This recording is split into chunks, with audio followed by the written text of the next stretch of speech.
এই জন্য ইবনে আরবী রাহমাতুল্লাহি আলাইহি বলেন, আমি সূরা ফাতিহার একটা একটা আয়াত তেলাওয়াত করি আর ওই সময় পর্যন্ত সামনে আয়াতে যাই না যত সময় পর্যন্ত না আমার মালিকের পক্ষ থেকে আমার আয়াতের জবাব শুনতে পাই। আমি যখন আলহামদুলিল্লাহি রাব্বিল আলামিন পড়ি, আমার মালিক যে হামিদানি আব্দি বলে এটা আমার নিজের কানে আমি শুনি।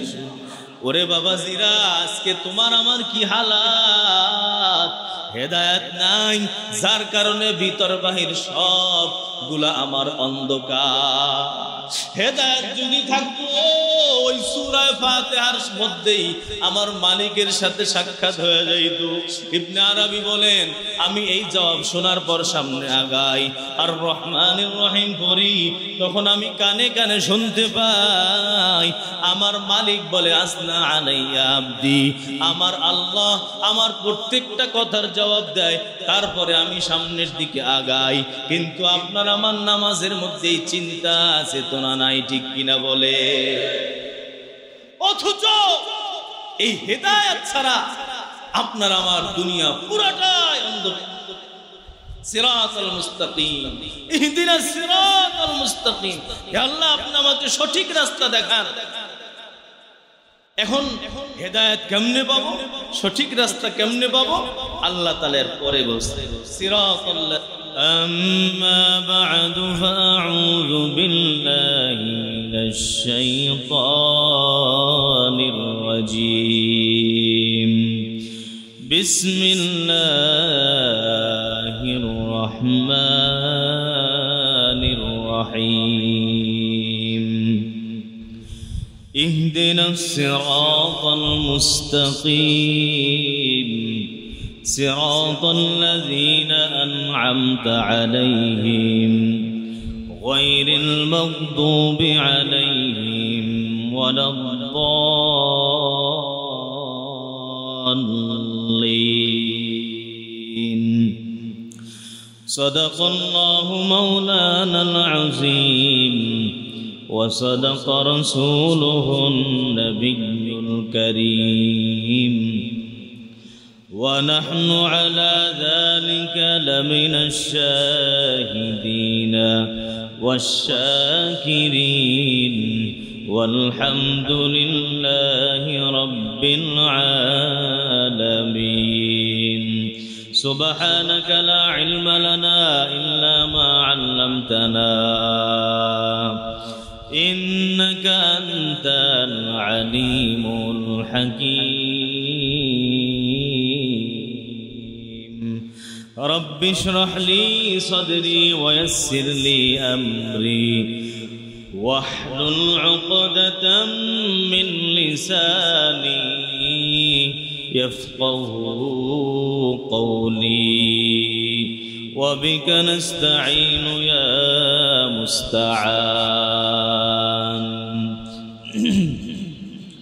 الحمد لله আল্লাহ জাল্লা জালালুহু ওয়া তাআলা শানুহুর দরবারে আলী শানে শুকর, যিনি দয়া করে মায়া করে মোহাব্বত করে ভালোবেসে আপনাকে আমাকে তার মহান হুকুম পবিত্র জুমার নামাজ আদায়ের জন্য তার পবিত্র ঘর মসজিদে আগে আগে আসার বসার তৌফিক নসিব করেছেন। শুকরিয়া আদায় করি, বলি আলহামদুলিল্লাহ। আমি আপনাদের সম্মুখে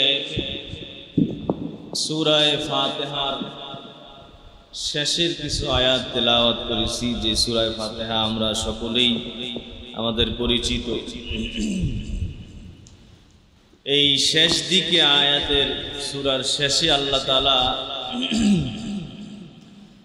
বান্দাকে একটা দোয়া শিখাইছেন, যে বান্দা তুমি এই দোয়াটা আমার কাছে করো, কারণ এই দোয়াটা তোমার জন্য সব সময় জরুরি এবং এই দোয়াটা করা আমাদের জন্য একেবারে ওয়াজিব। অর্থাৎ এই সূরা ফাতিহা যদি আমি নামাজে না পড়ি তাহলে নামাজ হবে? এবং শুধু এক রাকাতে না, প্রতি রাকাতে রাকাতে সূরা ফাতিহা আছে। ফরজের প্রথম 2 রাকাতে সূরা ফাতিহার সাথে অন্য সূরা মিলাইতে হয়, শেষ 1 রাকাত বা 2 রাকাতে কোনো সূরা মিলানো লাগে না, কিন্তু সূরা ফাতিহা ঠিকই পড়া লাগে। তাহলে বোঝা গেল যে এই দোয়া আল্লাহ তাআলা আমাদের মাধ্যমে করাইতে চান, এই দোয়াটা অত্যন্ত জরুরি দোয়া এবং এটা আপনার আমার জন্য করা ওয়াজিব। এই দোয়া না করলে আপনার নামাজই হবে না। তো এমন একটা দোয়া আল্লাহ তাআলা আপনাকে আমাকে শিখাইছেন, এটা হলো ইহদিনাস সিরাতাল মুস্তাকিম। হে আল্লাহ, আপনি আমাদেরকে সঠিক পথের হেদায়েত দান করেন। হেদায়েতের দোয়া। হেদায়েত মানে হলো 2 অর্থ। এক অর্থ হলো ইরাআতুত তরিক, অর্থাৎ সঠিক রাস্তা দেখাইয়া দেওয়া। কেউ আপনার কাছে গন্তব্যে এর কথা জিজ্ঞাসা করলো যে আমি অমুক জায়গায় যাব, কিভাবে যাব, উনি আপনাকে এক রাস্তার মধ্যে নিয়ে বলল যে সোজা এক রাস্তা, এই রাস্তায় গেলেই আপনি ওখানে পৌঁছে যাবেন। এটাও কিন্তু হেদায়েত, আপনি সোজা গেলে গন্তব্যে যেতে পারবেন। এটাকে বলে ইরাআতুত তরিক, রাস্তা দেখানো। আর একটা হলো ইসাল ইলাল মাতলুব, আপনি জিজ্ঞাসা করছেন যে আমি অমুক জায়গায় যাব, তো উনি এখন বলতেছে যে ঠিক আছে আমি ওখানেই যাব, আমার সাথে চলো, গাড়িতে ওঠো। আপনাকে সে সাথে নিয়ে একেবারে জায়গায় গিয়ে নামাই দিছে। এটাও হেদায়েত, সঠিক গন্তব্যে সে আপনাকে পৌঁছায় দিছে। এটার নাম হলো ইসাল ইলাল মাতলুব, গন্তব্যে পৌঁছে দেওয়া। তো আল্লাহ তাআলা যে বান্দাকে হেদায়েত দান করেন, এই হেদায়েত মানে আল্লাহ বান্দাকে হয়তোবা সঠিক রাস্তা দেখাইয়া দেন যে বান্দা এই রাস্তায় চলো, গন্তব্যে যাইতে পারবা। অথবা আর এক অর্থ হলো আল্লাহ নিজের হাতে ধইরা বান্দাকে একেবারে জাগা মতো পৌঁছায় দেয়। বান্দা গেছে মদের আড্ডাখানায়, আল্লাহ বান্দাকে ওই মদের আড্ডাখানা থেকে বাই কইরা একেবারে জান্নাত পর্যন্ত পৌঁছায় দেয়। এমনও নজির দুনিয়ায় আছে, বিভিন্ন গুনাহগার মানুষকে আল্লাহ তাআলা ওই গুনার থেকে বাই কইরা একেবারে যুগ শ্রেষ্ঠ ওলি বানাই দিয়েছে। এক একজনকে এমন এমন করছে। বিভিন্ন বান্দার ব্যাপারে বিভিন্নটা হয়েছে। কোন বান্দাকে আল্লাহ তাআলা রাস্তা দেখাইছেন, কোন বান্দাকে আল্লাহ তাআলা ধইরা একেবারে গন্তব্যে পৌঁছায় দিয়েছে। দোনোটা আছে। বাকি আল্লাহর গন্তব্য যে পৌঁছায় দেওয়া, এটা হলো আল্লাহর কুদরত, কুদরতে ইলাহি। আল্লাহ পারেন, চাইলে আমাদের সবাইকে জান্নাতে দিতে পারেন না আল্লাহ, কোনো সমস্যা নেই, কেউ জিজ্ঞেস করবে না। আল্লাহর কোনো বিরোধী দলও নেই, ঠিক কিনা? যে আপনি এমন করলেন কেন? আল্লাহর যদি চায় দুনিয়ার সব মানুষকে জান্নাত দিতে, কোনো সমস্যা নেই, এটা আল্লাহ পারেন। আর একটা হলো আল্লাহর নিজাম। আল্লাহর নিজাম হলো আল্লাহ মানুষকে দুনিয়ায় সৃষ্টি করছেন একটা সিস্টেমের উপরে। আমল করবে বান্দা, আমল করে নিজের গন্তব্যে নিজে পৌঁছবে। হয়তোবা কেউ জান্নাতে যাবে আর কেউ জাহান্নামে যাবে। এটা হলো আল্লাহর সিস্টেম। এই তরিকাটাই বেশি। বাকি কিছু কিছু ক্ষেত্রে আল্লাহ কোন বান্দাকে এত পছন্দ করেন যে একেবারে ধৈর্য নিয়ে জান্নাত পর্যন্ত পৌঁছে দেন। আমরা আল্লাহর কাছে হেদায়েতের মুহতাজ, ঠিক কিনা? হেদায়েত যদি আল্লাহ না দেয়, বান্দার দুনিয়া আখিরাত সব বরবাদ হয়ে যায়। কারণ মানুষের দুনিয়া আখিরাত এর এমন একটা সেক্টর নাই, এমন একটা জায়গা নাই যেখানে বান্দার হেদায়েতের দরকার নাই। দুনিয়া বলেন আর আখিরাত বলেন, এমন কোন জায়গা নাই যেই জায়গায় বান্দার হেদায়েতের দরকার নাই, মানে সঠিক গন্তব্য সঠিক রাস্তার দরকার নাই। যদি বান্দার কোনো একটু গন্তব্য হেরফের হয়ে যায় বিপদের মধ্যে পড়ে যায়। আমরা যে দুনিয়ায় চলি, এই দুনিয়ার প্রত্যেকটা ক্ষেত্রে হেদায়েতের দরকার। যেমন কেউ ব্যবসা করে, এই ব্যবসার লাইনেও তার হেদায়েতের দরকার।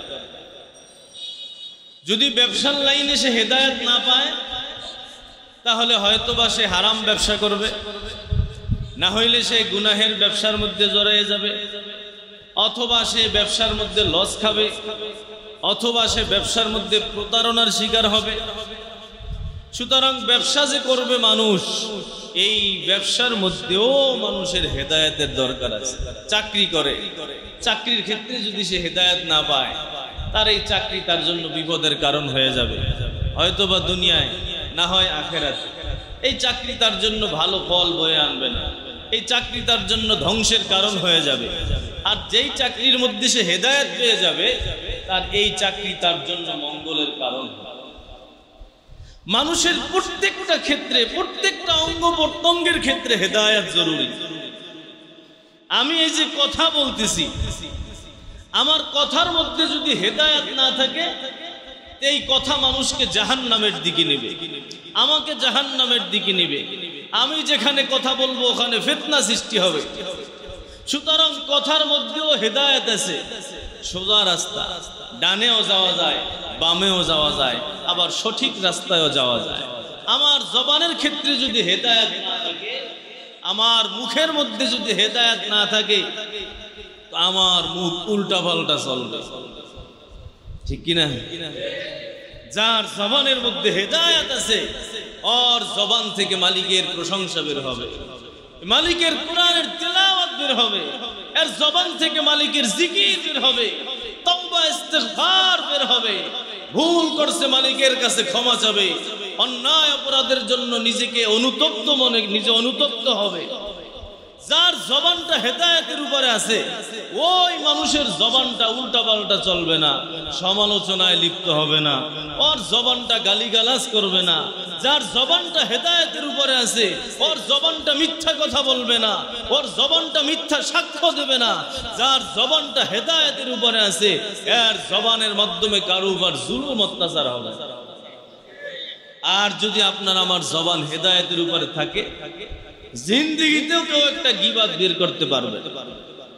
আমার জবানের মধ্যে যদি হেদায়েত থাকে আমার জবান থেকে গালি বের হবে না। আমার জবানের মধ্যে যদি হেদায়েত থাকে আমার জবান মিথ্যা ফাহিশ কথা বলবে না।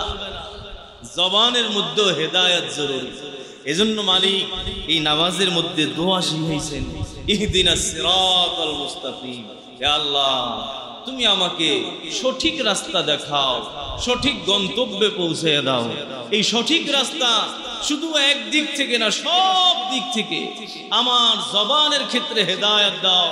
আমার জবান যেন ডানে বামে না যায়, আমার জবান যেন পদস্খলিত না হয়ে যায়। আমার চোখের মধ্যে হেদায়েত দাও, আমার চোখ যখন হেদায়েতের উপর চলবে তখন এই চোখ অন্যায় দিকে তাকাবে না, গুনাহের দিকে তাকাবে না, হিংসার নজরে তাকাবে না, অহংকারের নজরে তাকাবে না। আমার এই চোখ বদ নজরি করবে না। আমার এই চোখ মায়ের দিকে তাকাবে তো হজের সওয়াব পেয়ে যাবে। আমার এই চোখ বিবির দিকে তাকাবে তো জান্নাত পেয়ে যাবে। আমার এই চোখ কোন আলেমের দিকে তাকাবে তো হেদায়েত পেয়ে যাবে। যার চোখের মধ্যে হেদায়েত ওই মানুষটা তো সফল কাম হয়ে যাবে, তার চোখ তাকে গন্তব্য পর্যন্ত পৌঁছে দেবে। প্রত্যেকটা অঙ্গ প্রত্যঙ্গের মধ্যে হেদায়েত। আমার কানের মধ্যে হেদায়েত দাও, ইহদিনাস সিরাতাল মুস্তাকিম। আমার কানে হেদায়েত দাও, মানে আমার কান যাতে হক কথা শুই না এটার উপর আমল করতে পারে। আমার কানে যদি হেদায়েত না থাকে, ওই খতিব সাহেব হক কথা বললে তখন আমার শরীর জ্বলা পড়া শুরু হবে। কেন? আমার কানে হেদায়েত নাই। আমার কানে যদি হেদায়েত থাকে তো সে যেই বক্তব্যটা বয়ানটা কোরআন হাদিসের আলোকে দিল ওটা যদি আমার বিরুদ্ধেও যায় তখন আমার কাছে মনে হবে আমি তো অন্যায় পথে আছি, আমি তো ভুল ব্যবসা করতেছি, আমি তো ভুল চাকরি করতেছি, আমার চিন্তা ভাবনা তো ভুল, আমার তো ঠিক করা দরকার। আরে গুনাহ করে না কে বলেন? একজনও আছেন যে আমি একটা গুনাহ করি? মানুষ দুর্বল, খলিকাল ইনসানু দাঈফা, মানুষকে দুর্বল বানাইয়া পাঠাইছেন। মানবীয় দুর্বলতা নাই এমন একজন মানুষ, সবার মধ্যে মানবীয় দুর্বলতা আছে। এই মানবীয় দুর্বলতায় মানুষের ভুল ত্রুটি হবেই হবে। আরে বান্দা, মানুষ যদি ভুল না করত, ভুল কইরা আল্লাহর কাছে ক্ষমা না চাইতো, কান্নাকাটি না করত, আল্লাহ বলেন যে বান্দা তোদেরকে বাদ দিয়া আমি এমন এক জাতি আনতাম যারা অন্যায় অপরাধ কইরা আমার কাছে কান্নাকাটি করে। বান্দার কাছে আল্লাহ এটাই চায়, বান্দাকে গুনাহ করার শক্তিও দিবেন, নেকের কাজ করার শক্তিও দিবেন। এর ভুলও হবে, ভালো কাজও হবে, তবে ওই বান্দা সবচেয়ে ভালো। আলা কুল্লুকুম খাত্তাউন, তোমরা সবাই গুনাহগার, সবাই ভুলের মধ্যে আছো, তবে খায়রুল খাত্তাইনা আত-তাওয়াবুন, সবচেয়ে ভালো গুনাহগার হলো ওই ব্যক্তি যে গুনার পরে তওবা। ভুলের ঊর্ধ্বে কেউ নাই। শুধু আম্বিয়া কেরামের ভুল ছিল না, শুধু নবীদের ভুল ছিল না, নবী বাদে দুনিয়ার যত বড় গাউস কুতুব ওলি আউলিয়া আবদাল সিদ্দিক শুহাদা সালেহিন যাদেরকে বলবেন সবার ভুল আছে। ভুল থাকার কারণেই তো মালিকের কাছে কান্নাকাটি করতে করতে জীবন শেষ করছে। ভুল থাকবে। আরে আমার কোরআন হাদিসের বক্তব্য যে বেনামাজি নামাজের বয়ান হইলে তার বিরুদ্ধে গিয়া লাগে, ঠিক কিনা বল? লাগবে। আমার মধ্যে যে অপরাধ আছে, কোরআন আমি যখন তেলাওয়াত করব আমি দেখতেছি যে হ্যাঁ এই কথাটা তো আমার বিরুদ্ধে যাইতেছে, আমার তো এটা ঠিক করা দরকার, আমার তো এই জায়গাটা থেকে আল্লাহর কাছে মাফ চাওয়া দরকার, তাহলে না আমি মুসলমান, তখন না আমি হেদায়েতের উপরে আছি, আমার কান হেদায়েতের উপরে আছে। বড় আফসোস, বড়ই আফসোস লাগে। আমরা এই পর্যন্ত দেখে আসছি যে আমাদের অনেক ভাইদের মধ্যে এমন পরিস্থিতি যে আমার বিরুদ্ধে কথা গেলে আমি বাস তার বিরুদ্ধে সমালোচনা শুরু করেছি। বিবাহ শাদীর মধ্যে আমরা টাকা উঠাই, এই বিষয়ে আমরা অনেক বলছি। এখন তো একটা হেদায়েত প্রাপ্ত মানুষের উচিত এটা যে না আমি পিছনে যা করছি বাস গেছে, সামনে আর করব না। এখন আমি করলাম কি, হ্যাঁ হুজুরে আমার মাইয়ার বিয়ার দাওয়াত খাইছে, খাইয়া দেখছে টাকা উঠাইছে, আমার বিরুদ্ধেই বুঝি ওয়াজটা করছে, এই হুজুরে আমি আর ছাড়তেছি। এগুলা কি ভাই? এগুলো তো হেদায়েতের আলামত না। আল্লাহর কসম, হেদায়েত পাওয়া এত সহজ না। এই কোরআন হাদিসের কথা আমার দিলের উপরে যখন আঘাত করবে, এই আঘাত যদি সহ্য করে আমি মালিকের কাছে বলতে পারি আল্লাহ আর করবো না, তাহলেই তো আমি হেদায়েত পাইলাম। আর না হইলে তো আমার গোমরাহি আরো বাড়লো। আল্লাহ এজন্য কোরআনে কারীমের মধ্যে বলছেন যে যত আয়াত নাজিল হয় তত কাফের মুশরিকদের শাস্তি আরো কঠোর হইতে থাকে। আয়াত যত বাড়তে থাকে কাফেরদের আযাবও বাড়তে থাকে। কেন? যত আয়াত আসে ওরা তত অস্বীকার করে, যত হুকুম আসে তত অস্বীকার করে, যার কারণে ওদের শাস্তি আরো বাড়তে থাকে। মুসলমান হিসাবে, হেদায়েত প্রাপ্ত মানুষ হিসাবে আমার তো দায়িত্ব এটা যে বাস যত হুকুম আহকাম শুনবো, আমি যত কোরআন হাদিসের কথা শুনবো, বাস আমি এটাকে মানার চেষ্টা করব। আমার ভুল আছে, আমার ব্যবসায় ভেজাল আছে, আমার চাকরিতে ভেজাল আছে, আমার টাকায় ভেজাল আছে, আমার ওখানে সমস্যা আছে, আস্তে আস্তে একটা একটা একটা একটা আমি ঠিক করব। তাহলেই তো বোঝা গেল যে আমি হেদায়েত পেয়েছি। আর না হইলে হেদায়েত আমি কোথায় পাইলাম? অথচ এই যে দেখেন আল্লাহ 5 ওয়াক্ত নামাজের মধ্যে ফরজ পড়ি, ওয়াজিব পড়ি, সুন্নাত নামাজ পড়ি, যেই নামাজই পড়ি না কেন, তাহাজ্জুদ পড়ি, আওয়াবিন, চাঁদ, ইশরাক, কোন নামাজে এই দোয়া ছাড়া আছে? সব নামাজে মালিক শিখাইছেন যে মালিকের কাছে হেদায়েত চাও, আল্লাহর কাছে হেদায়েত চাও, কারণ এটা এত জরুরি। হেদায়েত ছাড়া মানুষের গন্তব্য ফেল। যার হেদায়েত নাই তার কোনো গন্তব্য নাই, তার কোনো ভবিষ্যৎ নাই। যার হেদায়েত নাই তার সব অন্ধকার। এত জরুরি হওয়ার কারণেই মালিক এই দোয়া কোরআনের মধ্যে বারবার নামাজের মধ্যে ওয়াজিব করছেন এবং দোয়া শিখাইছেন, ইহদিনাস সিরাতাল মুস্তাকিম, ইহদিনাস সিরাতাল মুস্তাকিম। হে আল্লাহ, সঠিক রাস্তা আমাকে দেখাও, সঠিক পথ আমাকে দেখাও। আমার চোখের মধ্যে হেদায়েত দাও, আমার চোখ যেন অন্যায় দিকে না তাকায়, আমার চোখ যেন কারো দিকে হিংসার নজরে না তাকায়, আমার চোখ যেন কারো দিকে অহংকারের নজরে না তাকায়। আমার চোখের মধ্যে তুমি হেদায়েত দিয়া দাও, আমার কানের মধ্যে হেদায়েত দাও, হক কথা শুনলে যেন আমি আমল করতে পারি। আল্লাহ ইহদিনাস সিরাতাল মুস্তাকিম। আল্লাহ আমার জবানের মধ্যে হেদায়েত দাও, আমি যেন জবান দিয়া হক কথা বলতে পারি, আমার জবান থেকে যেন বাতিল কথা বের না হয়, আমার জবান যেন গালি না দেয়, আমার জবান যেন মিথ্যা কথা না বলে, আমার জবান যেন গীবাত শিকায়াত না করে, সমালোচনা না করে।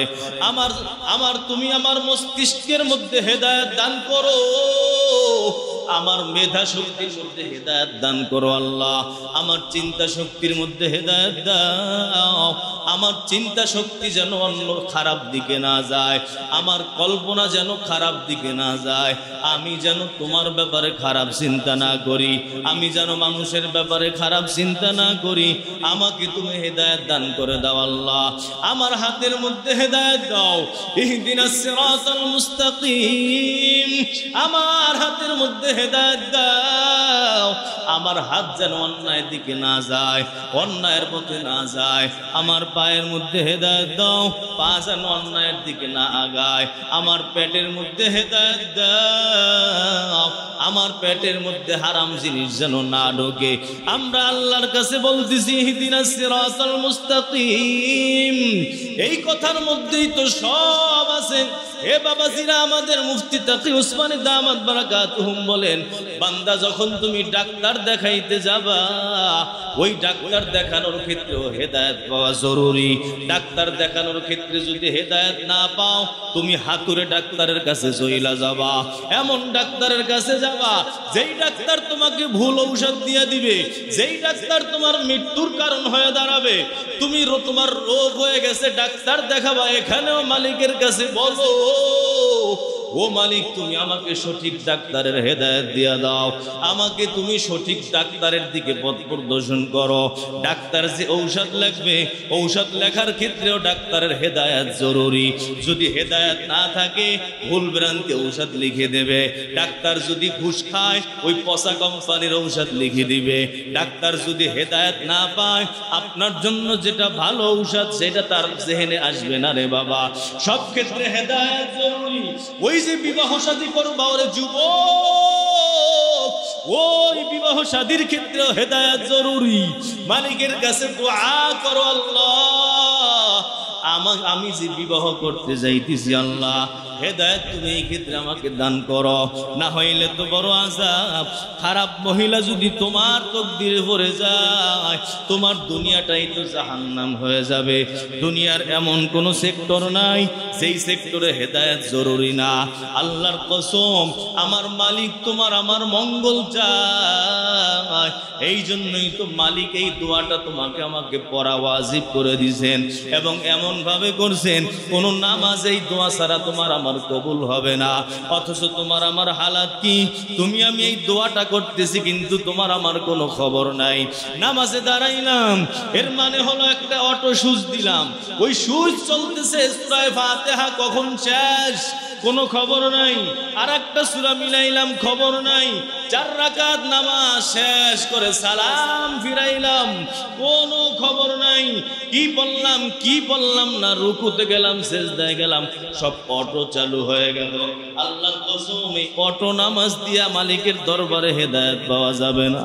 যদি হেদায়েত পেতে হয়, সূরা ফাতিহা মনোযোগ সহকারে পড়তে হবে। কারণ আমার নবী বলেন, বান্দা যখন সূরা ফাতিহা পড়লো, আল্লাহ ওই বান্দার সাথে সাথে সূরা ফাতিহার মধ্যে কথা বলে। বান্দা বলল আলহামদুলিল্লাহি রাব্বিল আলামিন, আল্লাহ এই বান্দার জবাব দেয় হামিদানি আব্দি, বান্দা যখন বলল সব প্রশংসা রব্বুল আলামিনের জন্য, বিশ্ব জগতের প্রতিপালকের জন্য, এই কথা যখন বান্দা বলতে থাকে, আল্লাহ তখন বলে আমার বান্দা আমার প্রশংসা করল। এরপর বান্দা বলে আর রহমানির রহিম, আল্লাহ বলেন আসনা আলাইয়া আব্দি, বান্দা বলে যিনি পরম করুণাময় অসীম দয়ালু।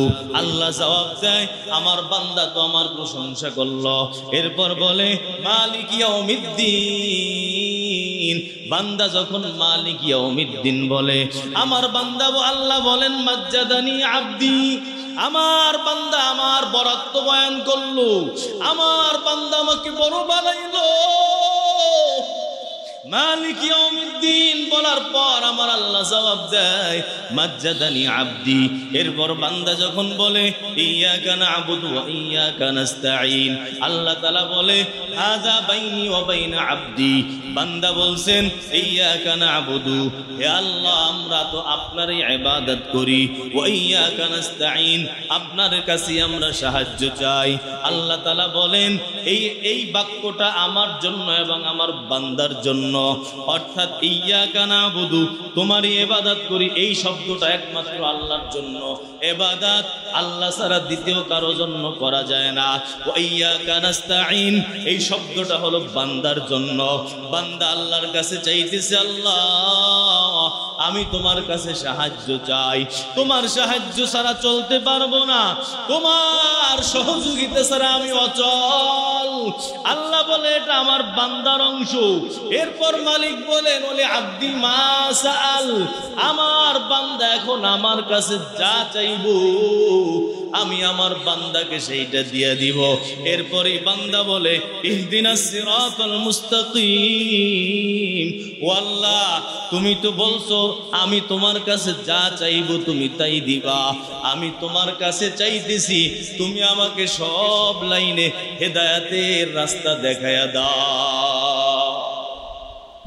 এজন্য সূরা ফাতিহা কেমনে পড়তে হয়? ওই সূরা ফাতিহা পড়ার মুস্তাহাব নিয়ম হলো প্রত্যেক বান্দা নামাজে দাঁড়াইয়া সূরা ফাতিহা পড়বা, এক এক আয়াত আলাদা আলাদা আলাদা।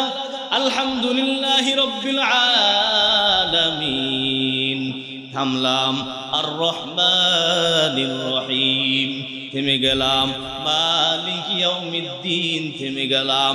কারণ কি আমার থামতে হবে কেন? কারণ আমি যখন এক আয়াত পড়লাম আমার মালিক আমার আয়াতের জবাব দেয়, আমার কথার জবাব দেয়। আমি যদি মালিককে জবাব দেওয়ার সুযোগ না দেই তাহলে তো আমি বান্দা বড় হতভাগা, ঠিক কিনা? এই জন্য ইবনে আরবী রাহমাতুল্লাহি আলাইহি বলেন আমি সূরা ফাতিহার একটা একটা আয়াত তেলাওয়াত করি আর ওই সময় পর্যন্ত সামনের আয়াতে যাই না যত সময় পর্যন্ত না আমার মালিকের পক্ষ থেকে আমার আয়াতের জবাব শুনতে পাই। আমি যখন আলহামদুলিল্লাহি রাব্বিল আলামিন পড়ি আমার মালিক যে হামিদানি আব্দি বলে এটা আমার নিজের কানে আমি শুনি। ওরে বাবা জিরা, আজকে তোমার আমার কি হালাত! হেদায়েত নাই, যার কারণে ভিতর বাহির সব গুলা আমার অন্ধকার।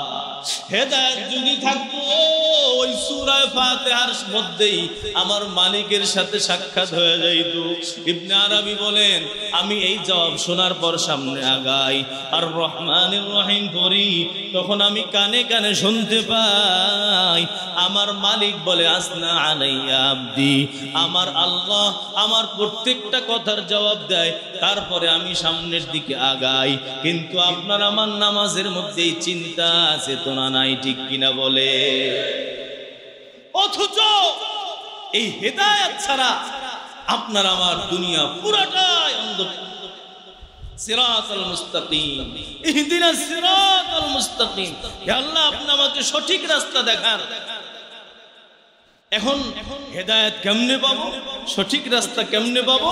আল্লাহ তাআলার পরে বলছে সিরাতাল লাযিন, ওই সমস্ত মানুষের রাস্তা দেখান যাদের উপরে আপনি নিয়ামত নাজিল করছেন, যাদেরকে আপনি অনুগ্রহ করছেন, নিয়ামত দিবেন, এদের রাস্তা দেখান। এই নিয়ামত কাদের কি দিবেন আল্লাহ? অন্য আয়াতের মধ্যে বলছেন ফাউলাইকা মাআল্লাযীনা আনআমা আল্লাহু আলাইহিম মিনান নাবিয়্যিন ওয়াস-সিদ্দীকিন ওয়াশ-শুহাদা ওয়াস-সালিহিন।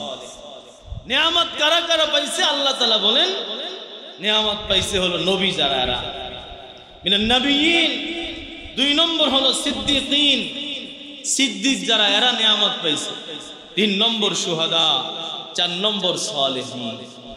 তাহলে বোঝা গেল আপনি আমি যদি হেদায়েত পাইতে চাই, হেদায়েতের উপর চলতে চাই, তাহলে আপনাকে আমাকে নবীর রাস্তায় চলতে হবে, সিদ্দিকদের রাস্তায় চলতে হবে, শহীদদের রাস্তায় চলতে হবে এবং সালেহিন যারা আছে তাদের রাস্তায়।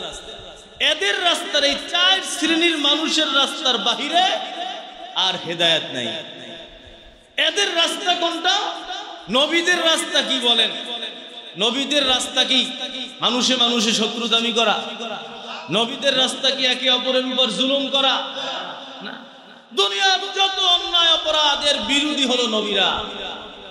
এই জন্য এক একজন নবীর এক একজন কাফের মুশরিক বড় শত্রু ছিল। আপন চাচা নবীর আবু জাহেল, আবু লাহাব তাকে মারার জন্য দাঁড়ায় রয়েছে, অথচ নবীর চেয়ে ভালো এই দুনিয়ায় শুরু থেকেও ছিল, দুনিয়ার শেষ পর্যন্ত কেউ আসবে? আল্লাহ। নবীর যে চরিত্র, এর মতো ভালো চরিত্রের মানুষ দুনিয়ার শুরু থেকে আজ পর্যন্ত নাই, আজ থেকে কিয়ামত পর্যন্ত আসবে না। ওই নবীর বিরুদ্ধে কাফের মুশরিকদের এক দল লেগে গেছে। এই যে লাগছে এর কারণটা কি জানেন? কোন সহায় সম্পদ নিয়ে, কোন বিবাহ শাদী নিয়ে, কিচ্ছু, দুনিয়ার কিচ্ছু। নবী যতদিন পর্যন্ত বয়ান করে নাই, মূর্তির বিরুদ্ধে কথা বলে নাই, এতদিন পর্যন্ত নবী সবার আদরের পুতুল ছিল। আল আমিন, একেবারে চির সত্যবাদী। নবীকে মহব্বত করে নাই এই আরব বিশ্বের একজনও ছিল না। মুহাম্মাদের চেয়ে ভালো মানুষ এই দুনিয়া একজনও নাই, ওদের জবান থেকেই ওরা বলছে। কিন্তু যখন আল্লাহর নবী 40 বছরে নবুয়ত পাইছেন, নবুয়ত পাওয়ার পরে মানুষদেরকে হেদায়েতের পথে ডাকছেন, এখন ওরা চিন্তা করছে যে মুহাম্মদ তো আমাদের ক্ষমতা নিয়ে যাইব, ঠিক কিনা? আপনি বলেন মুহাম্মাদুর রাসূলুল্লাহ কি ক্ষমতার লোভে ওদেরকে দাওয়াত দিছে? আল্লাহর কসম জিন্দেগি দেও না। ওরা বলছে মুহাম্মদ বলো, মক্কা মদিনার রাজত্ব যদি চাও তোমার হাতে আমরা রাজত্ব দিতে রাজি আছি। তুমি যদি বলো সবচেয়ে ধনী হবা, এই মক্কা মদিনার সমস্ত সম্পদ তোমার হাতে এনে আমরা জমা করব। তুমি যদি বলো মক্কা মদিনার সবচেয়ে সুন্দরী নারীকে বিবাহ করবা, আমরা কোথায় আছে তাকে তালাশ করে দিব, তবে আমাদের বিরুদ্ধে কোনো বক্তব্য দিও না। এই জায়গাটাই মুহাম্মাদুর রাসূলুল্লাহদের শত্রু। আল্লাহর কসম দুনিয়ার শুরু থেকে এই নিজাম চলে আসছে। একজন নবী ছিল না যার শত্রু ছিল না। হ্যাঁ, এক একজন নবীর এত পরিমাণ শত্রু ছিল, গাছের মধ্যে ঢুকে গেছে, ওখানে তারা দ্বিখণ্ডিত করে ফেলেছে। নবীকে আগুনের মধ্যে ফেলাইছে। এক একজন নবীকে মারার জন্য বিভিন্ন ভাবে চেষ্টা করছে, অথচ দুশ্মনী কি নিয়ে? নবী হক কথা বলছে, হেদায়েতের কথা বলছেন, এছাড়া দ্বিতীয় কিছুই না। এই যে কাফের মুশরিকদের আবু জাহেল, আবু লাহাবদের তরিকা, এই তরিকায় যদি আমরা হাঁটি আমাদের কিন্তু পরিণতি খারাপ হবে। এটাই ছিল ওদের সিস্টেম। ওরা বলতো লা তাসমাউ লিহাযাল কুরআন ওয়ালগাউ ফি, বয়ান হইতো কোথায় ঝামেলা বাজে। নবী বয়ান করতেন, কোরআন হাদিসের তেলাওয়াত করতেন, তালিম করতেন, ওরা আয়েশা লোক ঠিক করতো যে এই ঝামেলা বাজাও তোমরা, যাতে কেউ বয়ান শুনতে না পারে। কিন্তু এই জালেমগুলো আবার রাতের অন্ধকারে গিয়া নবীর ঘরের পাশে কান লাগাইয়া লাগাইয়া কোরআন শরীফ শুনতো। সত্যকে কেউ অস্বীকার করতে পারে না। যত কিছুই উপর দিয়ে দুশ্মনী ষড়যন্ত্র করত, ওই রাত্রে বেলা আবার এই কোরআন কান লাগাই লাগাই গিয়া শুনতো। এটাই হলো এই কোরআনের মুজিজা, নবীর মুজিজা। নবীদের শুধু শত্রু তৈরি হয়েছে বয়ান ওয়াজ নসিহতের কারণে। এখনো যে আমাদের আলেম ওলামাদের শত্রু দুশমন তৈরি হয়, আর কোনো কারণ আছে? আপনাদের কারো সাথে ইমাম খতিবদের কোনো লেনদেন আছে? শুধু এইটা যে বয়ান করছে, এখন উনি মনে করছে যে এই ওয়াজ তো আমার বিরুদ্ধে করছে, আমার দলের বিরুদ্ধে করছে, এখন এই হুজুর রে খেদাও, এখান থেকে নামাও, টাইম না এখন। বলেন আপনি এখান থেকে নামাবেন, নামাইয়া কি আপনি খুতবা দিতে পারবেন? এখানে তো আরেকজন হুজুরই খুতবা দিবে, ওই হুজুর কি আপনার পক্ষে কথা বলবে? এর প্রমাণ কি? উনি আইসা তো আরো বড় বড় লাঠি নিয়ে আইতে পারে, ঠিক কিনা? তাহলে এগুলো কি? এগুলো তো আবু জাহেল আবু লাহাবদের তরিকা ছিল, যে যখনই হেদায়েতের কথা বলতো, হকের কথা আওয়াজ উঠতো, তখনই একদল দাঁড়ায় যায়, এই মুহাম্মদ ভালো না। অথচ মুহাম্মদ কি ভালো না? নাউজুবিল্লাহ। নবীর মতো চরিত্রের মানুষ এই দুনিয়ায় দ্বিতীয়জন না, অথচ তার কি শত্রু? নামাজে সেজদা দিছে, উটের নারী বুড়ি পচা এগুলা ইন্না ফালাই দিছে ওনার উপরে। ইন্না লিল্লাহি ওয়া ইন্না ইলাইহি রাজিউন। এই তুলনায় তো আমরা অনেক ভালো আছি, কি বলেন? আল্লাহ, বুঝা গেল আমাদের আরো হক কথা কইতে হইব, হক কথা দুর্বলতা আছে, না হইলে শত্রু এত কম কেন? আলেমদের শত্রু বেশি থাকবে। কেন থাকবে? এরা হেদায়েতের বাণী দেয়, হেদায়েতের কথা বলে, যার বিরুদ্ধে গিয়া লাগবে ও শত্রু হয়ে যায়। এটাই সিস্টেম, এটাই তরিকা নবীর। নবীরা যে জুলুম অত্যাচার খাচ্ছে, আল্লাহর নবীকে 3 বছর বন্দী করে রাখছে, একেবারে আটকায় রাখছে, সব বন্ধ করে দিছে। নবীর পানি, খাবার দাবার, সামাজিক আচার ব্যবহার, লেনদেন, বিবাহ শাদী সব বন্ধ। 3 বছর পর্যন্ত নবীকে এক প্রান্তের মধ্যে আটকায় রাখছে কাফের মুশরিক। অথচ যেই নবীকে আইসা জিবরিল আমিন বলছেন, এই নবী আপনি বলেন, আপনি বলেন, সবগুলাকে 2 পাহাড়ের মধ্যে চাপ দিয়া আলু ভর্তা বানাই দেব। নবী কঞ্জে না, এটা আমার দরকার নাই, আমি ওদের জন্য হেদায়েতের বাণী নিয়ে আসছি। ওরা বুঝে না, আজ বুঝে না, ঠিকই একদিন বুঝবে। অথবা স্বীকার করে না, বুঝে ঠিকই কিন্তু স্বীকার করতে রাজি না, ওদেরকে কোনো আযাব দেওয়া যাবে না। নবীরা এভাবে করছেন, দোয়া করছেন, আল্লাহুম্মা হদি কওমি ফাইন্নাহুম লা ইয়ালামুন, আমার জাতিকে হেদায়েত দাও, এরা বুঝে না। আমরাও যদি ওই আবু জাহেল আবু লাহাবদের রাস্তায় হাঁটি, হয় আমাদের বিপদ সামনে আসতেছে, বিপদ সামনে আসতেছে। মালিকের দরবারে তওবা করি, এবং দেখেন আমি যে দল করব, এই দল করার ক্ষেত্রে হেদায়েত জরুরি আছে না?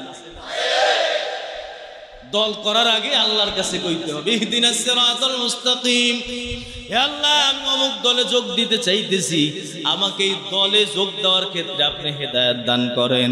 আল্লাহ যদি হেদায়েত দেয়, যেই দল জালেম, যেই দল খারাপ, যেই দল ভালো না, ওই দলে দেখবেন আপনাকে যাইতে দিবে না। যদি হেদায়েত পেয়ে যান কোনো ভালো আল্লাহওয়ালা ইনসাফগার দলের মধ্যে, আল্লাহ তাআলা আপনাকে আমাকে ঢুকায় দিবেন। দুনিয়ার এমন কোন সেক্টর নাই যেই সেক্টরে বান্দার হেদায়েতের দরকার নাই। হেদায়েত যদি পাইতে চাই, কোন পথে চলতে হবে? কয় নবীরা যেই পথে চলছে তুমি সেই পথে চলো, সালেহিন সিদ্দিকিনরা যেই পথে চললো ওই সিদ্দিকিনদের পথ অবলম্বন করো, সিদ্দিকিনদের রাস্তায় চলো, তাহলেই তো তুমি সব লাইনে হেদায়েত পাবা। নবীদের রাস্তায় চলো, সব লাইনে তুমি হেদায়েত পাবা। সিদ্দিকিন কাদেরকে বলা হয়? এ বাবা তাফসীরে রুহুল মাআনির মধ্যে লেখছেন, সিদ্দিক হলো ওই সমস্ত বান্দারা আল্লাযী লা ইউখালিফু ক্বালুহু হালাহু।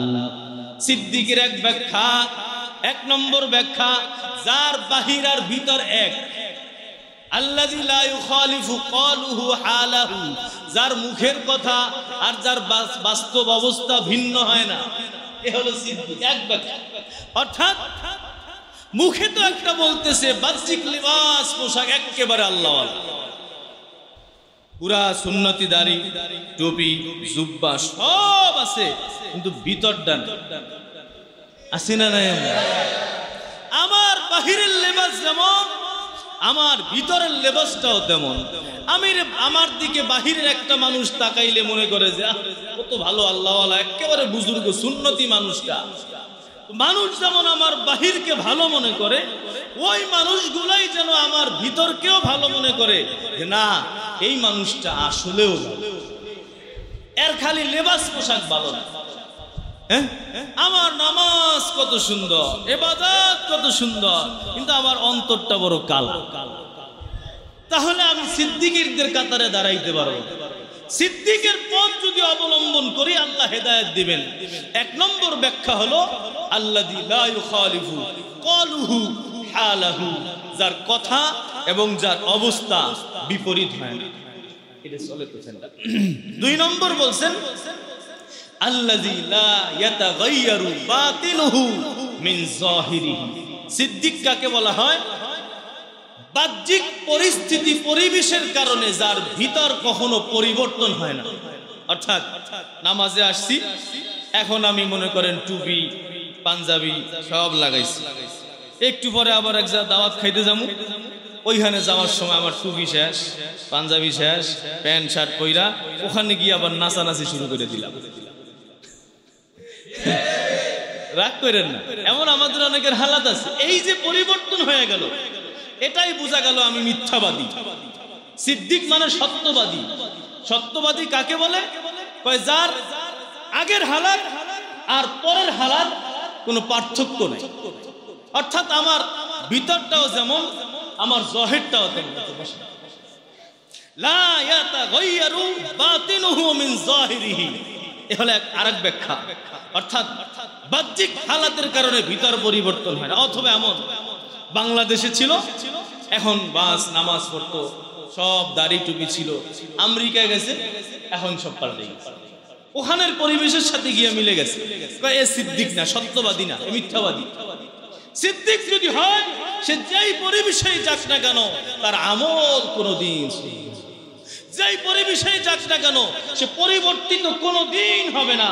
একটা খারাপ পরিবেশের মধ্যে গিয়া পড়ছে, ওখানে সে মালিকের কাছে তওবা করতে থাকবে মাথা নিচের দিকে দিয়া, ওই নর্তকীর দিকে তাকায় তাকায় নাচ গান দেখবেন। এ হলো সিদ্দিক। একটু আগে তুমি মসজিদে নামাজ পড়া বের হইলা, আল্লাহর কাছে বললা যে আল্লাহ হেদায়েত দাও, আমি হেদায়েতের মুহতাজ, জান্নাতের রাস্তা দেখাও। অথচ একটু পরেই তুমি গিয়ে কি আকাম করতেছ, যেগুলোর দ্বারা তুমি বুঝাইতেছো যে তুমি জান্নাত চাও না। তাহলে তো তোমার জহের আর বাতিন এক হইল, তুমি মিথ্যাবাদী। এ হলো দ্বিতীয় ব্যাখ্যা। সিদ্দিকের তৃতীয় ব্যাখ্যা হলো যেই ব্যক্তি দুনিয়া এবং আখিরাত, আল্লাযী ইয়ারদা, আল্লাযী, যেই বান্দা তার মাহবুব, তার পছন্দের মোহাব্বতের মানুষের স্বার্থে উভয় জগৎ ছাড়তে রাজি আছে। দুনিয়াও ছাইরা দেয় আল্লাহর রেজামন্দির কারণে, এবং আখিরাতও ছাইরা দেয় আল্লাহর রেজামন্দির কারণে। আশ্চর্য কথা না? যেই বান্দা আল্লাহর মোহাব্বতে দুনিয়াও ছাড়ে আখিরাতও ছাড়ে। দুনিয়া ছাড়ে এটা তো বুঝলাম, আখিরাত ছাড়ে কেমন? আমাদের দাদা পীর শাহ হাকিম মোহাম্মদ আখতার রহমাতুল্লাহ আলাইহি বলেন, আখিরাত ছাড়ে এর ব্যাখ্যা হলো যত আমল করে, কোন আমল সে জান্নাতের আশায় করে না, করে আমার মালিককে রাজি খুশি করার আশা। সব নামাজ পড়ে আল্লাহ আমি জান্নাতের আশায় না, তোমাকে পাওয়ার আশায়। এখন আল্লাহকে পাইতে হলে জান্নাতে না গিয়া কি আল্লাহরে পাওয়া যায়? আল্লাহরে এখন বলতে হবে, আল্লাহ যেহেতু তোমার মোলাকাতের জায়গা জান্নাত, তোমাকে পাওয়ার জায়গা জান্নাত, এজন্য আমি জান্নাত চাই, কিন্তু আমার শান্তির জন্য আমি জান্নাত চাই। আমি তোমাকে চাই আর তোমাকে পাওয়ার জন্য আমি জান্নাত চাই। এটা হলো সে তার আখিরাতকে বর্জন করল। এবং সে বলে যে আল্লাহ আমি গুনাহ ছাড়তেছি এজন্য না যে আমি জাহান্নাম থেকে বাঁচতে চাই, আমি গুনাহ ছাড়তেছি তোমাকে, তুমি যাতে অসন্তুষ্ট না হও, তুমি যাতে আমার উপর বেজার না হয়ে যাও, এজন্য আমি গুনাহ ছাড়তেছি। কিন্তু যেহেতু জাহান্নাম গুনাহের জায়গা, এজন্য আমি জাহান্নাম থেকে মুক্তি চাই, ওই জায়গায় গেলে তোমাকে পাওয়া যায় না, এজন্য আমি ওইটা চাই।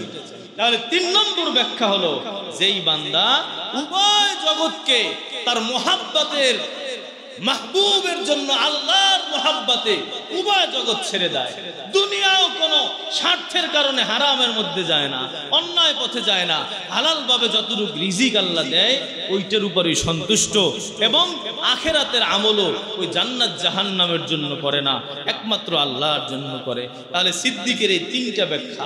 এক নম্বর ব্যাখ্যা হলো যার ভিতর বাহির এক হয়। দুই নম্বর হলো যার আল্লাহ কথা এবং অবস্থা এক হয়, দুইটা ভিন্ন হয় না। তিন নম্বর যে উভয় জগৎকে ছেড়ে দেয়। তাহলে হেদায়েত কারা পাবে? যারা শহীদ এবং যারা সিদ্দিক এবং যারা আম্বিয়া কেরাম এবং যারা সালেহীন, এই চার শ্রেণীর মানুষের রাস্তায় যারা চলবে এরা হেদায়েত পাবে। বুঝে আসছে আমাদের কথা? এদের রাস্তা কি? কারো সাথে মারামারি বাজানো। এদের রাস্তা কি? কারো সমালোচনা করা। এদের রাস্তা কি? কারো বিরুদ্ধে দুশ্মনী করা। এদের রাস্তা কি? কারো বিরুদ্ধে মিথ্যা মামলা দেওয়া। এদের রাস্তা কি? ঝগড়া লাগানো জিন্দেগি। এদের রাস্তা যেটা, ওই রাস্তায় যদি আমি চলি তাহলে আমি হেদায়েত পাবো। আল্লাহ তাআলা এই জন্য রাস্তাও বলে দিয়েছেন এবং দেখাও দিয়েছেন যে আল্লাহ ইহদিনাস সিরাতাল মুস্তাকিম সিরাতাল্লাযীনা আনআমতা আলাইহিম। যারা তোমার নিয়ামত প্রাপ্ত বান্দা, এই চার শ্রেণীর মানুষ, এদের রাস্তা আমাদেরকে দেখাও। গায়রিল মাগদুবি আলাইহিম ওয়ালাদ-দাল্লিন। হে আল্লাহ, যারা পথভ্রষ্ট এবং যারা গোমরা, এদের রাস্তা তুমি দেখাও না। তাহলে খোলাসা হলো, হেদায়েত যদি পাইতে চাই আমাকে ভালো মানুষদেরকে বন্ধু বানাইতে হবে, ভালো মানুষের সাথে চলতে হবে, ভালো মানুষের রাস্তা অবলম্বন করতে হবে। এবং যারা খারাপ, যাদের ভিতর বাহিরে মিল নাই, যারা সমালোচনা গীবাত শিকায়াত করে, এদের সাথে চলা যাবে না, এদেরকে বন্ধু বানানো যাবে না। তাহলেই আপনি আমি হেদায়েত পাইতে পারবো। আল্লাহ তাআলা আপনাকে আমাকে সবাইকে তার যেই মনোনীত ধর্ম ইসলামের যে হেদায়েতের রাস্তা আছে, ওই রাস্তার উপর আমাকে আপনাকে সবাইকে গুনাহ থেকে বাইচা চলার তৌফিক নসিব করেন। ওয়া আখিরু দাওয়ানা আলহামদুলিল্লাহি রাব্বিল আলামিন।